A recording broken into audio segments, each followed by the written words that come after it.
Keeping French in Quebec alive is a way for Quebecers to maintain diversity. MDC Canada, a Vancouver-based company that assists people seeking to immigrate here, launched an ad now removed from their website listing the pros and cons of living in Canada. One of the cons, that some people speak French.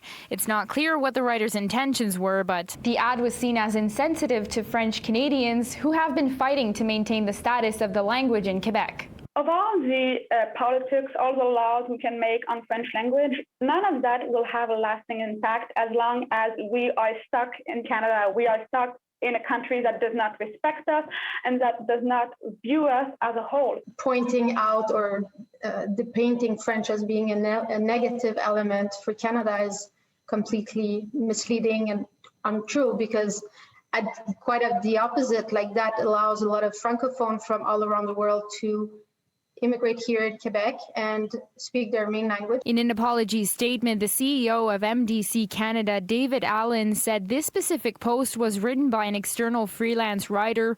We usually have a strict editing process, but during the time of posting in February, our internal editor was hospitalized and this post was not properly reviewed.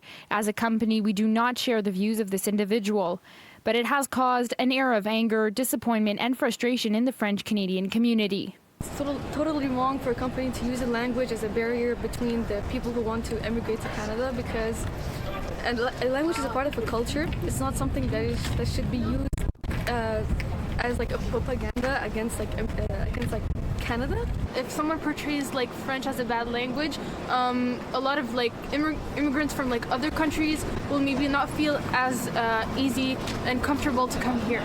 This after a group of Quebec youths garnered over 750 signatures on an open letter highlighting their growing concern about the status of the French language in La Belle Province.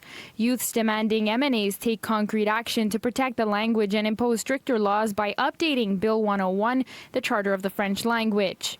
There's this sense, I think, in Montreal that someone can come and live here, be it from internationally or from the rest of Canada or from the United States. And it's like, well, you can learn French if you want, but you can also just live in English. The problem has never been immigrants. It's always been the way that the government handled this. So it's always been like, oh, they'll learn French on their own time. But when you arrive in a new country, you don't have that time. It's not French against English. And we have to live together, and so let's bring back the two communities, the two cultures together instead of dividing them. In Montreal, Samsara Rainville, City News.